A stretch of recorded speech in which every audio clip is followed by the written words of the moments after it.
welcome to your section of the interview. Oh my god, I'm excited. Okay, what was the choice behind creating a theatrical fusion band? As in why I chose that genre? Mm-hmm. Okay. Well, so initially the band was going to be my band, like specifically my band, because it was going to be my music that I'd already released, because I'd been making music for like 5 years before, and I had like a huge repertoire of songs, and I was like, I'd like to play these live, so let me just do that. And we started that, but then by the first rehearsal, I was like, I don't know if I really want to do that. Like, I feel like it's kind of boring to sort of just rehash these songs, like redo these songs with different people. Like, why not just make music for them, music for us, and have it be our band and not my band? And so that was the initial switch. And then it was a question of, okay, but what would the style be? And I knew that because I was writing the music, most of it would be very jazz inspired. And just knowing the kind of music I'd written before, there's a lot of Afrobeat inspired elements. There's a lot of rock elements, and there's a lot of like jazz fusion kind of stuff. And so I was like, let me find, one of the first questions I asked everybody in the band was, what are your genres? And I was like, don't tell me, oh, I can play whatever. I don't, like, I'm sure we all can do that, but I mean, like, what are you really good at? Yeah. And Dylan said that he was like, I'm mainly rock. And I was like, that's fine. I love rock. And I think it would be a cool element into the style. And I was like, but you have to know how to play really complicated jazz chords. And he was like, yeah, it'll be fine. And it is. Literally beforehand, I don't think he'd done really any jazz.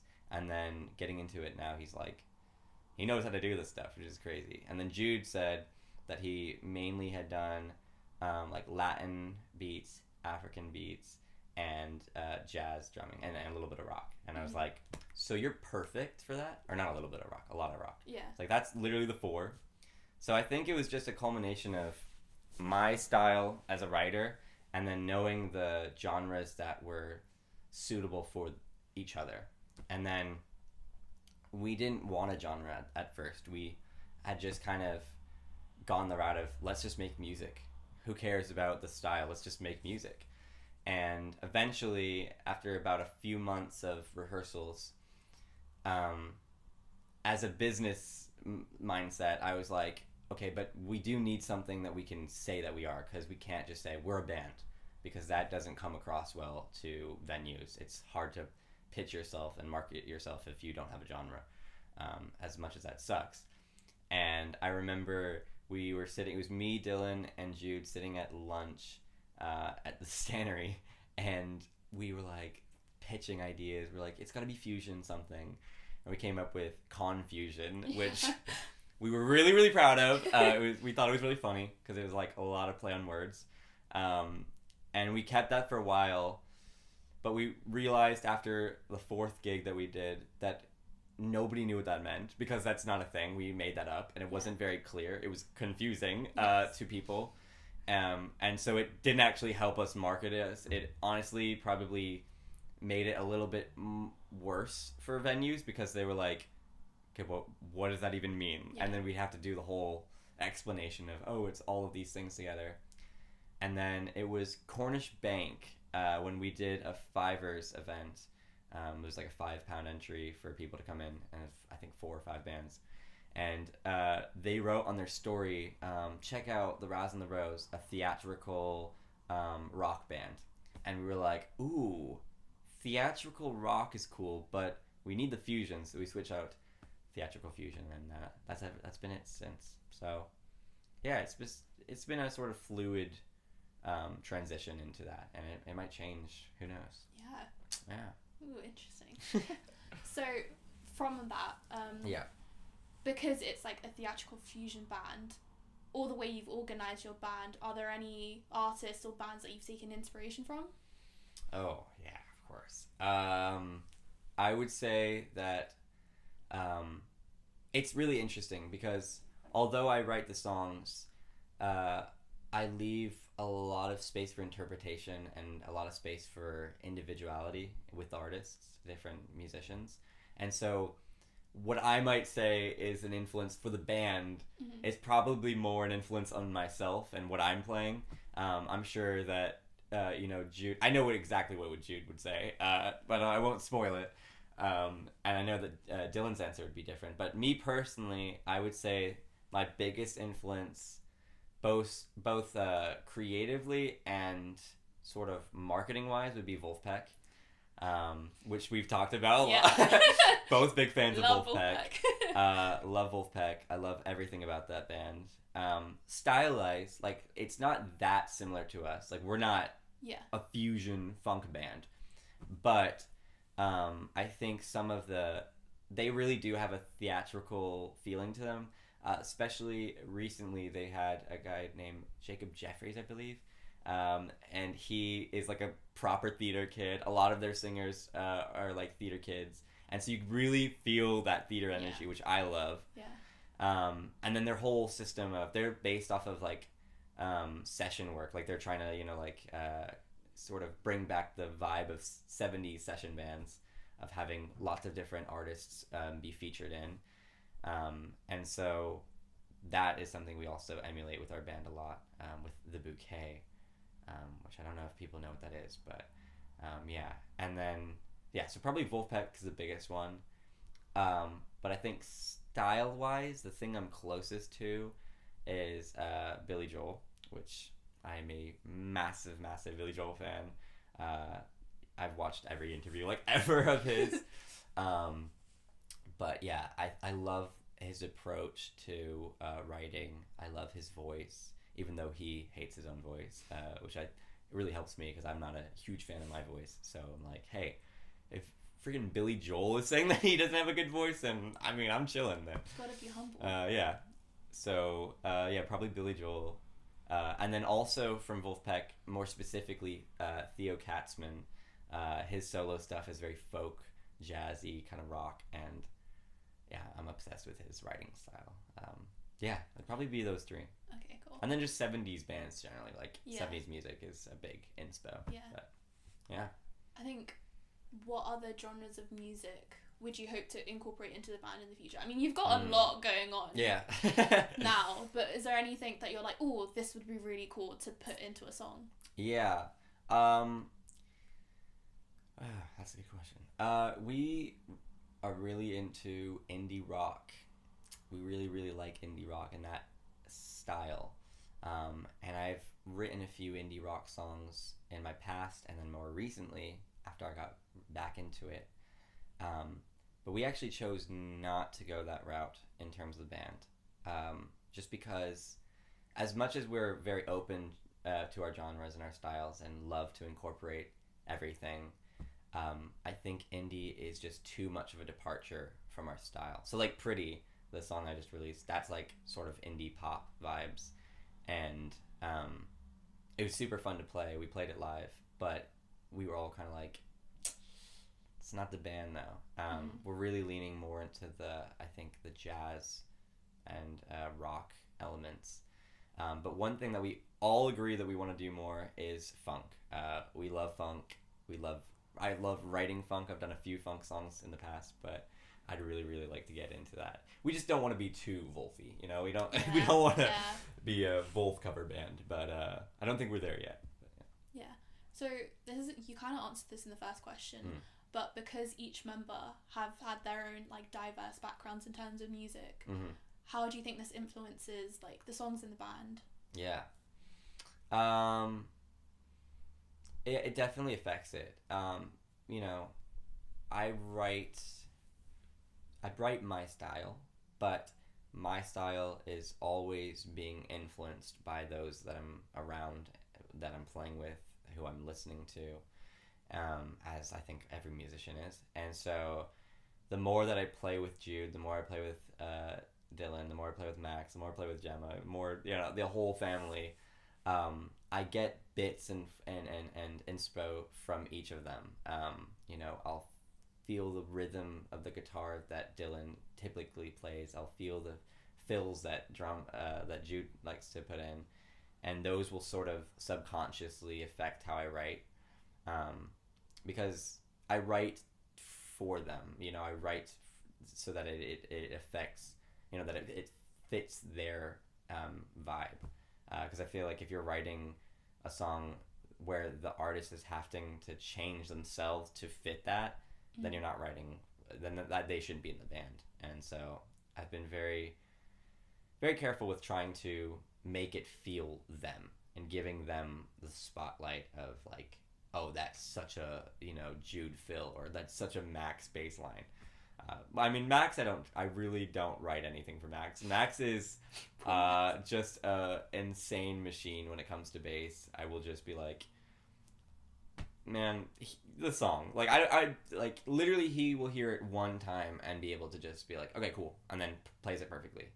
I don't think I don't know if he rehearses, like he's just perfect. But yeah, they definitely affect me style-wise. But I don't know. One thing that we're doing, which is, I don't know, it's not really a secret, but we have a rehearsal planned where it's just gonna be, I'm gonna come in with no music and no plan, and I'm just gonna let them sort of manage themselves and come up with a song, and I think it'll be crazy. I think whatever we come up with will be absolutely something that I would never be able to write, which is what I'm excited about, because I want that one to feel way more cohesive. And I used to just write a song and bring it to them and be like, here's what we're playing. Yeah. Do you like it? Yeah. And then over the summer, I left songs where I easily could have finished writing them. I left them open-ended so that I could bring it to the band and get what they were feeling. And we changed a lot. And I think I'm trying to be more open with just being like, what do you guys feel like? Because I think that's super important, and I feel bad that I didn't do that as much. But like, for instance, the song Silence is completely different than what I wrote. Completely different. The lyrics and the chords are the same, but the style and the essence of the song has changed. Because Jude, he came into this, there's like this part where it's like, it's just silence, and then like that's the line, and he comes in with this like halftime like, oh my god, it's such a good part of the song. It's so sick. I did not write that. It was very, very different. It was a lot more pop vibed, and he just came in he was like, but what if we do that? And I was like, let's try it. And all of us went, oh, got that instant stank face. We're like, oh my god. And we're never going back. Yeah. It's like, yeah. So I want to do that more, I think. It's really fun. Yeah. So sort of linking to how you're trying to incorporate the band members more within writing and composing, how do you think the dynamics within the band have like shifted over time? From a playing standpoint, or for like a band in general? Okay. Yeah. How the dynamics shifted. Well, I love to see, as we know each other better and play with each other better, a few things happen. One is we feel more confident around each other. We never were like shy to have ideas, but I love to see Jude more confident with his ideas and with his playing, and it just kind of seeing him be a leader more is really, really fun. And I've been trying to encourage that because I think he would be a really interesting leader type. So that's been really fun to watch. And then Dylan and I have always been a dynamic duo when it comes to all things band management kind of stuff. He's the one that I like. We come up with gig ideas and we are discussing everything, and I feel like that's just gotten better and better, which it's been interesting because now we have a PR director, Maya Quinn, and she's been amazing, and having her be a part of that has been really interesting because it gives us an opportunity to really focus on the music, and have the big ideas, and then have somebody to kind of facilitate those ideas, because we used to do that all the time, and I feel like it's a lot of stress, so to try to juggle those. So yeah, the dynamics have shifted, but to be honest, they're pretty they're pretty similar because the way that we worked, and I mean the reason we've worked this long is because, and this long I mean like a year. The way that we've gone this long and not had any tension or any issues is, I think, because we work so well as a group, just instantaneously. The first rehearsal we had went perfect. Like we did Complicated Love and it worked. It felt great. Everyone, fit in there, and we instantly were like, yeah, this is gonna work. So yeah, I think we don't want much to change. I think it's good how it is. Yeah. Yeah. So like moving away from that and more towards gigs and performing, what do you want audiences to take away from like your gigs essentially? Okay. I want the music to be an emotional experience. I want it to be something that you feel in your body, that makes you move, that makes your head start spinning, and you have to think and really, I want it to be a full body experience. Like a trip. Yeah, I want you to trip on the music. Yeah, basically.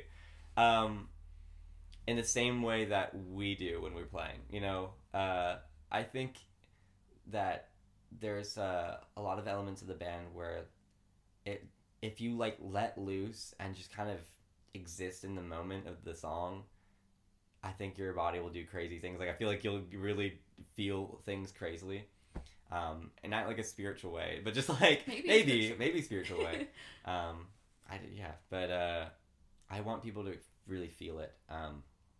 The song Tension is the first one we play in every gig now, and I specifically wrote it to be an invitation into the headspace and the physical space that is the band, and how you should listen to it. In the terms of like the music is written in a way that it's building this tension in your body, and you feel yourself like your muscles twitching, and you're like, I need that release. And the lyrics are this kind of anthem to the audience of being like, listen, you're here for the music, you're here to experience, to be around people, feel that, like enjoy that. And then right when you feel like, oh, I need it, then it gets into this release of music, and then the whole rest of the performance for the songs are this sort of wave of emotions. So I think what I want people to come out feeling, I want them being hyped up, I love going to a gig, and the first thing I want to do when I get out is go play my instrument and go write.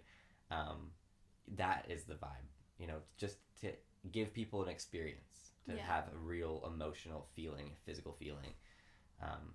That's all I want. Because we experience it when we're playing. I mean, especially in Original, we get into it, head banging and everything. I feel like if people, are in the right headspace. Yeah. Definitely. They're gonna transcend. You guys all have a really good stage presence, and you can definitely feel that during gigs. So it's like, in your own terms, what do you think the connection is, or how do you define the connection between audience and performer, and how do you think the Razz the Rose kind of accomplishes this? Ooh, yeah. I mean, this is the most important part of playing. We don't play to play for ourselves. We do in a certain sense, of course, but we're playing to experience it with the audience. Your gig is as good as your audience is, which doesn't mean that if the audience isn't clapping along or whatever that you're gonna have a shit show.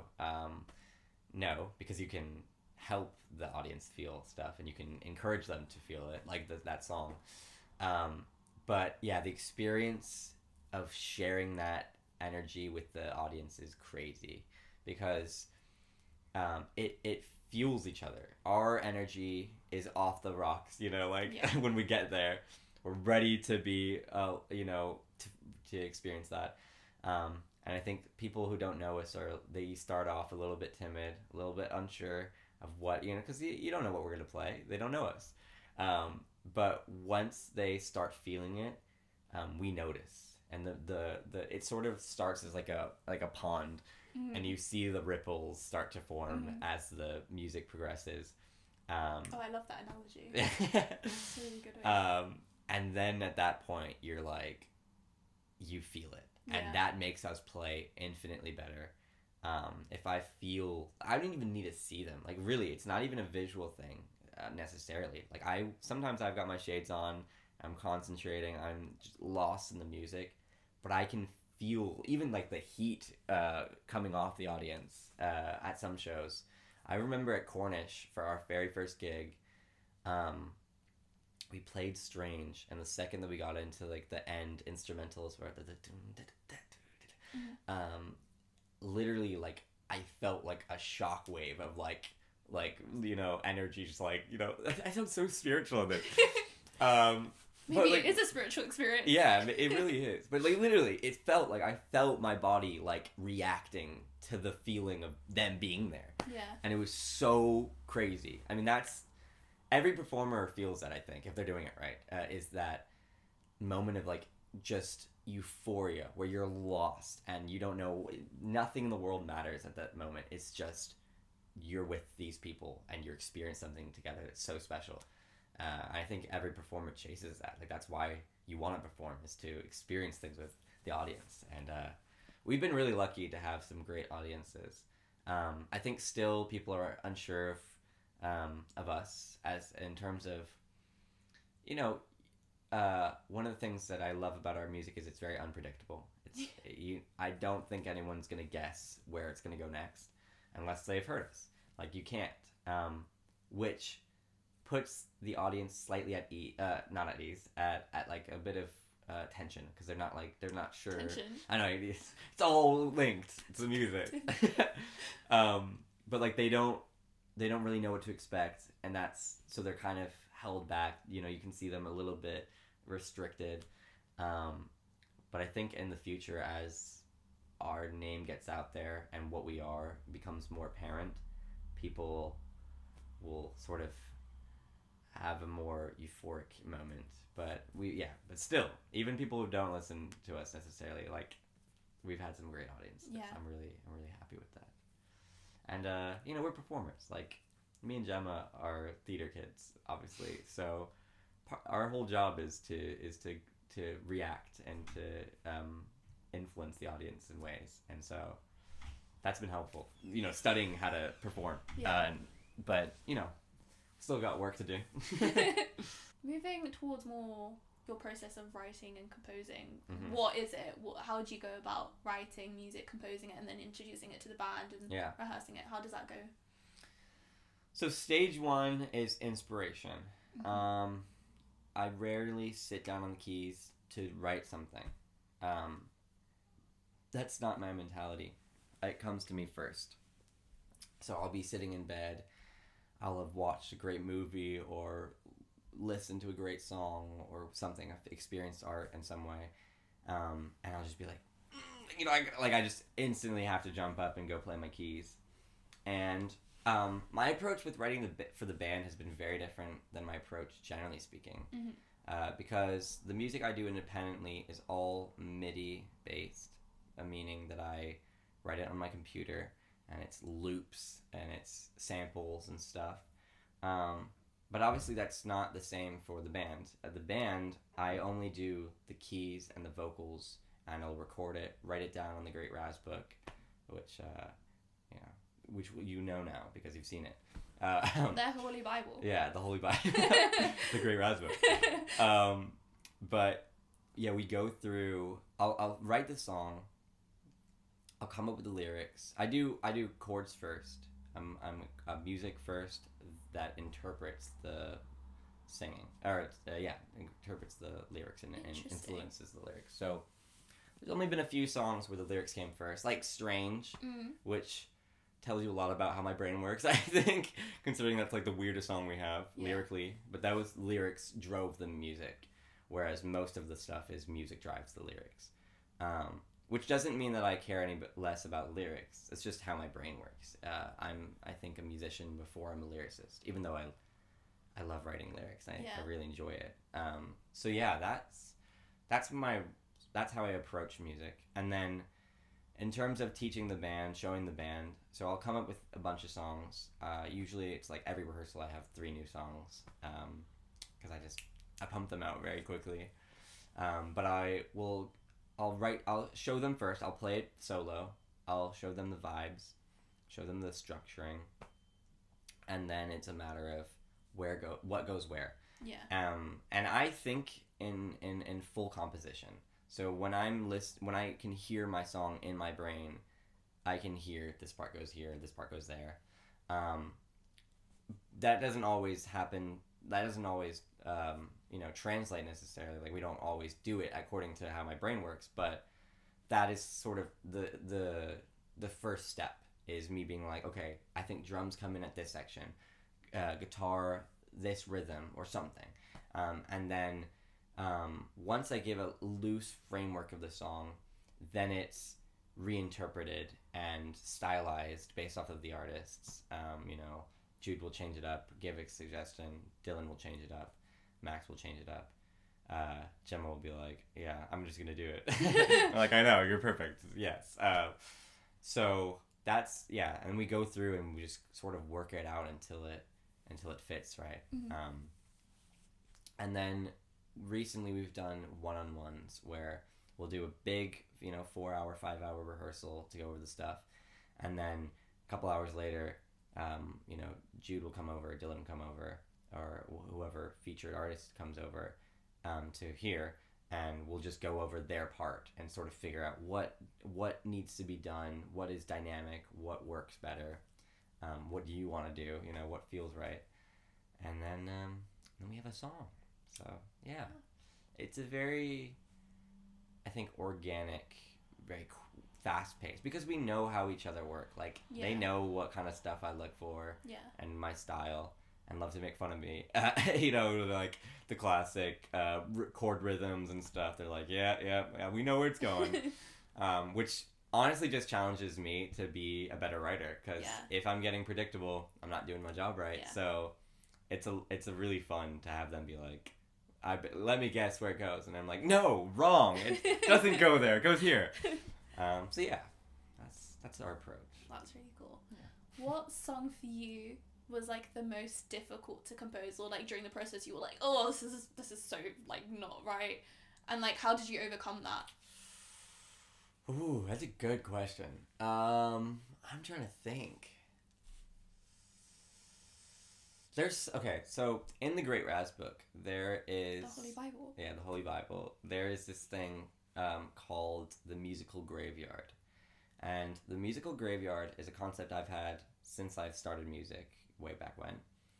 And it's both a semi-physical and semi-mental concept, where it has, the physical one has chunks of lyrics that I wrote and random chords and songs that I hack together and aren't finished yet. But then internally, it is a catalog of every single riff, chord progression, chord just standalone, melody line, whatever it might be, all of these things, lyrics even, phrases that are all built into this catalog that I can't, like, it's not a thing where I can, like, mentally just go, click, okay, let me scroll through. But it's like, when I'm writing a song, it'll snap in and be like, oh, this part from 6 years ago goes here, and this part from 3 years ago goes there. Which is super, super fun, because you get these, like, it creates difference in the song, because some parts were written in different, keys even, and they're like, but I know that it fits right, which is super cool. So there's a lot of songs that are in that just haven't been finished. I think the best example, which I honestly don't know if we're ever going to play, which is this song called Again. It's our most musical theater song ever. It's so the Razz The Rose. It's really, really fun. It's crazy in terms of rhythm, in terms of the melody. It's like I think it's one of our best songs. But it has taken so long to craft, because there's been so many parts that were like, oh, this doesn't fit. We had this, I wrote this song with them, like, at the beginning of starting the band, wow. Way back when. Yeah. And we had this one part where it was going to be a 5-part polyrhythmic sort of fusion section, which was so cool. So we had, I think, 2/4, 4/4, 5/4, and 7/8 or something crazy like that. Oh my god. Jude would have loved that. He did. Yeah. And we kept doing it. It kept sounding really sick, but then it wouldn't work. and it'd be like we'd have to like keep tweaking it, and it got into the point where we just kept revising and reworking the song to like we basically were like, let's leave it like let it rest, let it breathe, like what is it, like a loaf of bread, let it expand overnight, because it needs its time, like it needs to process, and we haven't picked it up, but I don't, there's not a day that goes by where I don't think about it, because it's really, really, really cool. I hope one day we get to play it, but it's just one of those things where like, it gets like in a cycle of changing to the point where you're like, we're never gonna finish it. Which is dangerous, but again, it's maybe one day. Maybe one day. And finally, the last one. How has the Razz and the Rose developed you as an artist? It has been so important to my personal journey as a musician and as a performer. This is my first band. It's the first time I performed live to people I didn't know, like to a public audience. I did musicals. I wrote and directed musicals and performed in musicals back in Israel in high school. But I knew most of the people in the audience, some of them I didn't, but it was a school thing. And then I did, school events and school bands, but I never had played with people, for people that I just didn't know, which was just crazy. And I started at Chintz, that's where we all met each other, obviously. And that was my first time being on stage, like in a public setting. I'd never done it. And it was instantaneously like, this is what I'm made for. Like, this is what I want to do. So if I learn one thing from the band, it'll be that, this is what I want to do. Like, it's really given me the confidence and clarity and of mind of being like, because I think that's something we all worry about is, what are we going to do? What is our career? What am I going to do tomorrow? And I feel so confident that music is the path that I want to go down. And I've just had such an incredible experience with these people. They're the best artists I know. And getting to play with them consistently, like 4 times a week, is just mind-boggling to me. I'm like, it's it's made me a better performer. It's made me enjoy music more. Like, the more you play music, the more you appreciate it, because you hear things that you're like, oh my gosh. You understand like how difficult some things are, where they might sound simple, but you're like, augmented chord in the middle of blank, and you're like, all this music theory bullcrap. But just being around, and especially being around them, because I think my relationship with the band has changed me, like, as a person, has unlocked so many doors for me and given me new perspectives. They are all the time trying to get me to go to gigs, and introducing me to new music, and challenging me as an artist. And it's been an insane experience that I'm very, very thankful for, and I hope it doesn't end anytime soon. But even if it does, I am very thankful to all of them for making me who I am today. You're a changed person. I'm a changed person. Yeah. That concludes the interview. Oh my god, we did it! Well, thank you for the questions and for the interview. Thank you for letting me interview. And thanks for the green jumper. We're going to acknowledge that.